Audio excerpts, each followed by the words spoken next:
Let's begin with departure, because leaving is not always dramatic. Sometimes it is simply accurate. The Moon Woman left Rooster Man's house quietly.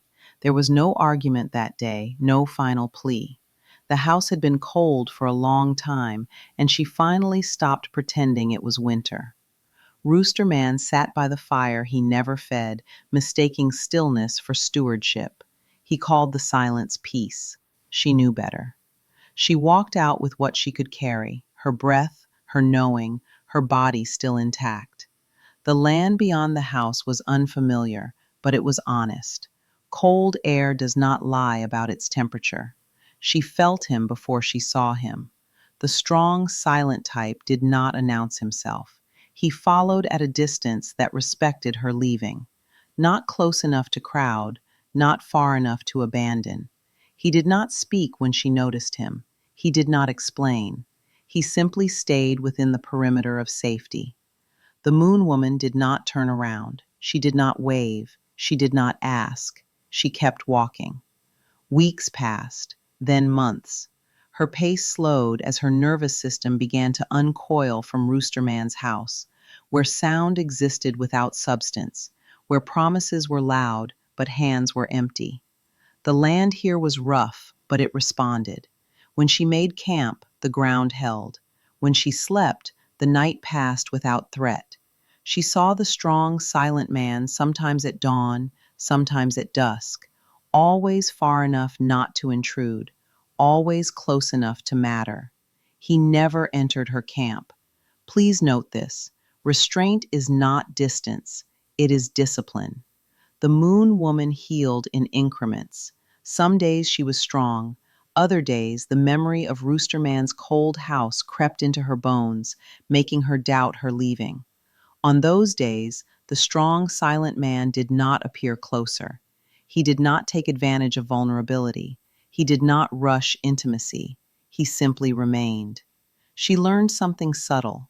Safety does not require explanation. I would say danger is clarifying.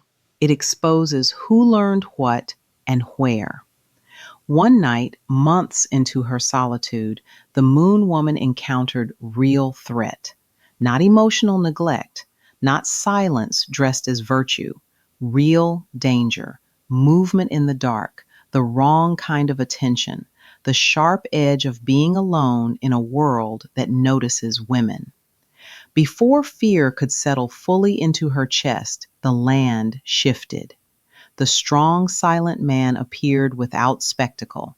He did not shout. He did not posture. He adjusted the environment. The threat retreated.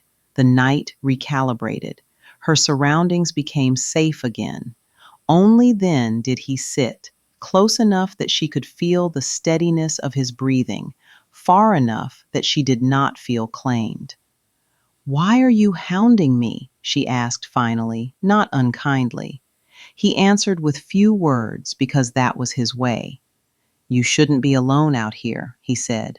"Not yet." Then he did something Rooster Man never learned. He stayed quiet after speaking, allowing his words to land without defense or justification. He did not touch her until she leaned first. When she did, his arm was solid, grounding, warm. No demand followed. No expectation bloomed.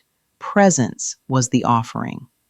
"I have a camp nearby," he said before leaving. "I'll be close if you need me." He left her fire burning. From that night on, he did not cross boundaries, but he reinforced safety. Wood appeared near her fire. Meat for the pot showed up without announcement. He never stayed unless invited. He never disappeared when needed. I want to underline this. Protection without possession is rare and unmistakable. The Moon Woman continued healing from Rooster Man's house. The cold took longer to leave her bones than she expected, but something new grew alongside the healing. Trust that did not require vigilance. She began to invite him to eat. I am going to end this by naming the curriculum. At first, the Moon Woman watched him closely. Trauma sharpens observation. She noticed how his silence worked. It was not empty, it was responsive. When she spoke, he did not retreat. When she paused, he did not rush to fill the space. His quiet did not erase her voice. It made room for it. They shared meals, sometimes words, sometimes none.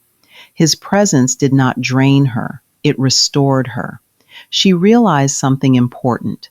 Rooster Man and this man had learned relationships in entirely different schools. Rooster Man learned noise without labor. He learned that silence could end conversations. He learned that stillness could excuse inaction. The strong, silent man learned attunement. He learned that leadership means tending what you stand near.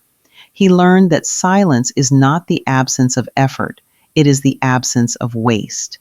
With Rooster Man, she had shrunk to keep the house standing. With this man, she expanded without trying. He never rushed her healing. He never competed with her past. He never asked her to explain what had already been lived through. He understood something Rooster Man never did. Women do not leave because they are ungrateful. They leave because their bodies recognize environments that do not sustain life. The Moon Woman did not choose him quickly. She did not need to. He was not performing. He was present. And presence is not learned by accident.